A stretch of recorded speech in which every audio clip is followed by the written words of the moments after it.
Hi, how are you today? Are you feeling guilty? I'm not. And here's why. I don't look at guilt the way that you do. And no, it's not because I'm a psychopath or anything like that. It's just that I've learned some things in my life. And one of the most important things that I learned is what guilt really is. Do you know? Well, guilt is actually an alarm clock. It's in effect, it's not really an alarm clock, it's more like an alarm warning you that you have done something that you believe is wrong. Now, we don't always feel guilt over things that we do that are wrong, and if you continue to do things that are wrong over and over again, the same thing, you eventually stop reacting consciously to the guilt, to that signal. Your brain says, hey, you did something wrong. You just kind of make it a subconscious thing. And that's when guilt gets really dangerous. Because guilt, if you continue to ignore it, you start to accept that guilt message, or that alarm, and as a consequence, you're not resolving the conflict you've created. So the conflict is on the one hand, you've got guilt, and on the other hand, you've got the cause of the guilt. But what caused the guilt? Now, obviously, we're talking about something you did, but what I mean by the cause of the guilt is you have to have a reason for why you believe that thing was something wrong. That thing you did isn't the cause. The cause is the reason that you felt guilty. Okay? What I mean here is, you believe, for example, you believe murder is wrong. You murdered somebody. You're going to feel guilty, right? Now, why do you believe that murder is wrong? Well, probably you've been taught about that all of your life. And this is just an example, obviously, that murder is wrong, or murder in certain circumstances is wrong. And so you've done it outside of those circumstances that are allowed for murder, and you realize, oh my God, I murdered somebody. Oh, this is horrible. Right, and it is horrible. It is wrong. But the biggest problem is it's wrong within you. Now, we're not going to talk about the legal system, because the legal system doesn't necessarily reflect morality, okay, or doesn't necessarily reflect the morality that you subscribe to. Although, in general, you will see that the legal system does reflect morality, at least of some people. So what you need to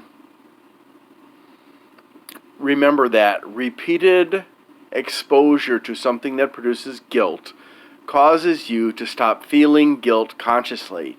When it causes you to stop feeling guilt consciously, you no longer have any hesitation about guilt, the guilt-causing thing like murder, or adultery, or stealing, or beating somebody up, or whatever it is. The more you do it, the easier it becomes.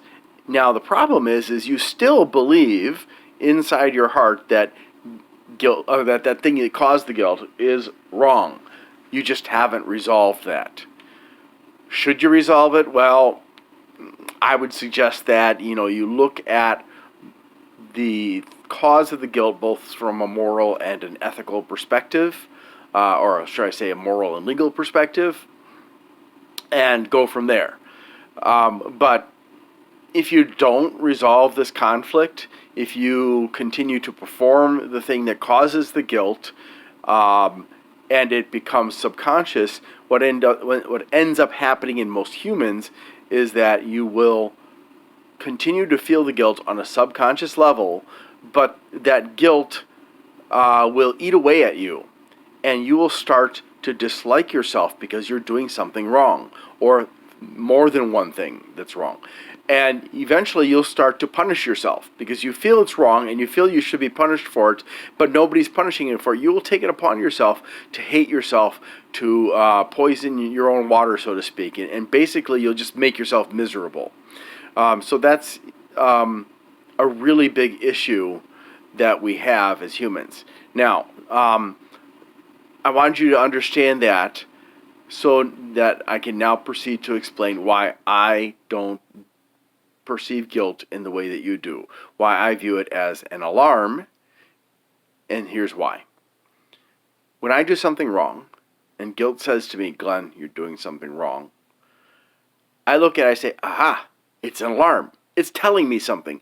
Now I have to listen and figure out what it is that I did wrong and why I did it and why it's wrong.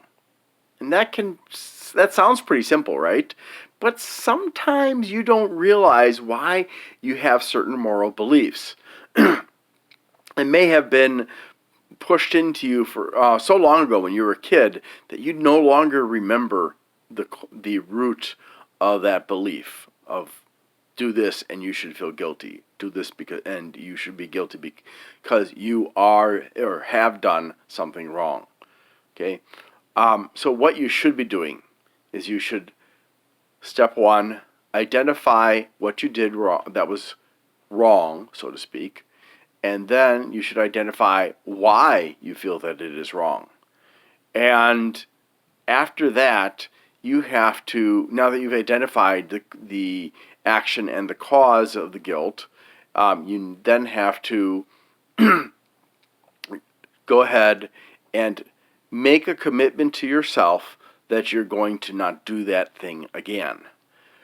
So, maybe you yelled at your kid when you shouldn't have yelled at your kid, or maybe you grabbed an extra piece of candy from the candy jar at work, or whatever it happens to be. You have to, again, I would also suggest you look at why you're feeling guilty and decide without a sense of entitlement, right? So, if you say to yourself, well, you know what, I deserve that because that's a sign of entitlement. And entitlement can lead you to do things that are wrong. And you may or may not have a sense of guilt over it, but it tends that you might have a sense of guilt over it. But it's a trap, this sense of entitlement. I deserve this. No, you really have to look at it without an ego, without, I deserve this, because you have to set aside your ego saying, I deserve this, and really evaluate, do you deserve it? If so, what have you done to deserve it that makes you more special than other people who might be able to benefit from it and have access to it?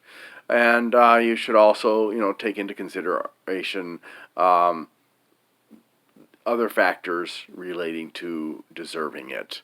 And that can sometimes be a difficult process because you have to kind of quell your ego so that you can be honest with yourself. And some people are really, really bad at being honest with themselves.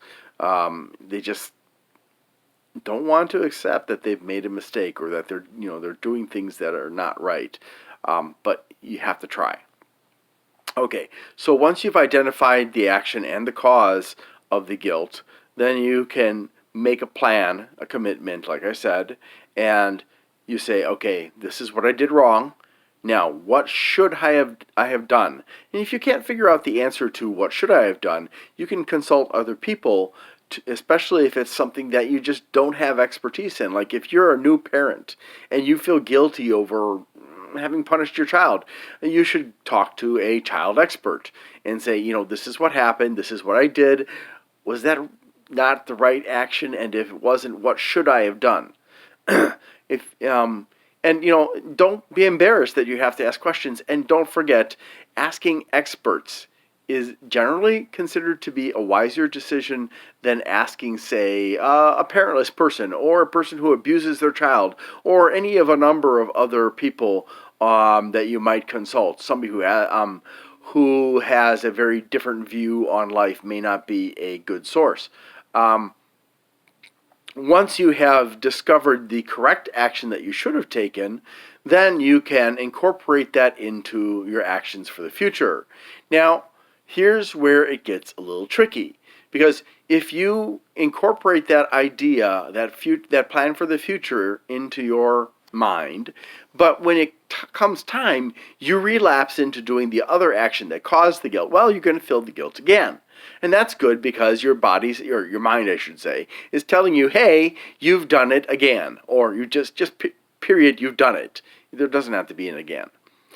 Then you can review again what you did and why you feel guilty, and review the plan that you made, check with all experts if you need to, and carry on.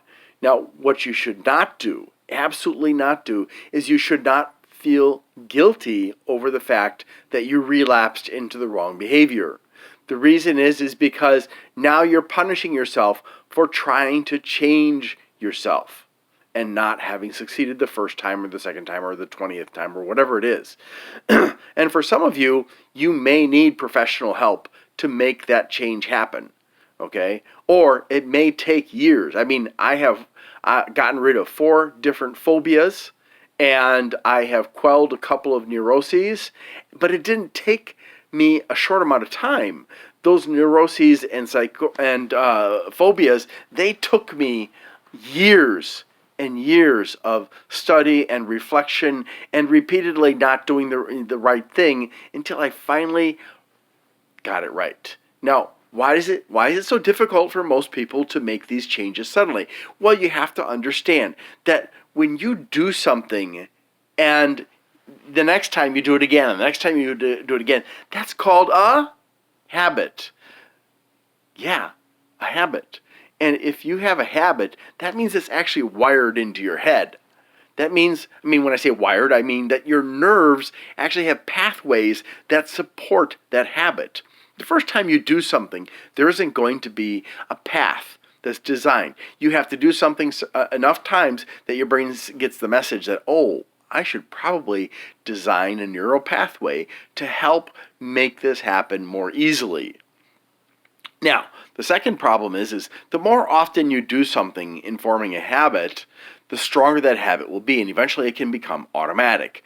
If a habit has become automatic, wherein you don't have to think about it to do it, then you have an even bigger problem, because an automatic habit has an even stronger neural pathway than a regular habit that's not been automated in your brain. So yeah, you're going to have to try and try and try and try again until you start, well, not until, so that you start to make the right decision sometimes. And the more you do it, eventually you're going to get to the point where you're making the right decision every single time. But please don't beat yourself up and don't feel guilty. Just keep on reviewing what you got to do right. Keep on reminding yourself. If you need to, put a Post-it note up or put a picture up or do something to remind yourself, oh gosh, but don't beat yourself up. Now, if you're doing things that are criminal and it bothers you and you want to stop but you can't stop, again, you might want to seek professional help in changing that behavior. If you're a wife beater, or you're a misogynist, or you're beating your child, or you're sexually abusing your child, or you're raping your child, or you're raping other kids' childs, or something like children, something like that. If you're doing something and you just can't seem to control it, that is an indication that you've got some kind of a mental health issue, and you should definitely seek help. Okay? I'm not a medical professional. I'm not a mental health professional. I have just spent years of my time figuring things out, researching things, and trying to make myself a better person. Am I a better person? Well, it depends, I guess, on who you talk to. There are probably some people who have known me a while, and they'll probably say, well, Glenn's good in this way, but he really needs to work on this. And but I believe ultimately I am a better person than I used to be. I've made a lot of changes in my life. And if you were to compare me personality-wise to when I was in, say, high school, or when I was in my 20s or 30s or even my 40s, you would say, wow, Glenn, you're different. And these are some of the good things about how you're different. One of the bad things I have is I have an addiction to video games and television time and movie time. And that is a problem that I struggle with, especially when I can't find a job or I'm depressed. I tend to kind of escape into that video world to try to give myself a dopamine rush so that I feel better despite the fact that I'm getting rejection after rejection after rejection after rejection, and which is what has been happening for me for the last several months for the types of jobs that I have been searching for. And that's what happened to me in 2019 for like 5-6 months. Just constant rejections. And it just bears down on me. It really kind of crushes me. But anyways, the point here is guilt is not something you're supposed to carry around. It is an alarm that warns you that you've done something wrong so that you can take corrective action, so that you can improve yourself and stop doing that. And again, even if you fail to do it the first time or the second time or the third time, and then sporadically, eventually you're going to get it right every time. And that old neural pathway that had the bad habit will shrivel up and the new one will become strong and automated, and you'll be a better person. So I hope that this video has helped you to understand what guilt is and how you can improve it and why you feel like you're a horrible person as well. If you have questions, please feel free to put them in the comments. Thank you very much for watching, and I hope you have a great day.